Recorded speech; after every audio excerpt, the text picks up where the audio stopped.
ஒரு பெண்ணுக்கு கோபம் எவ்வளவு இருக்குன்னு தெரியணும் அப்படின்னா அவள் வீட்டை என்ன செய்யணும்? பேசணும். அவங்க அம்மா அப்பாவை பேசணும், கூட பிறந்தவங்கள பேசணும்.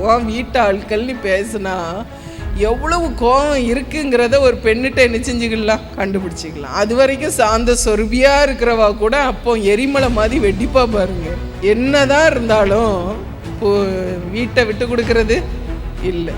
அது நல்ல விஷயம்தான். அப்படித்தான் நினைக்கல. நான் அப்படித்தான் இருக்கேன். புகுந்த வீட்டையும் விட்டு கொடுக்க மாட்டேன், பிறந்த வீட்டையும் விட்டு கொடுக்க மாட்டேன். இது வரைக்கும் விட்டு கொடுக்கல. அப்போ பிறந்த வீடு அது கர்த்தர் நம்மை பிறக்க வைத்த வீடு, அங்கே நம்மை வளர்த்தினார். அதனால நம்ம வளர்க்க அவர்களை பயன்படுத்தினார்.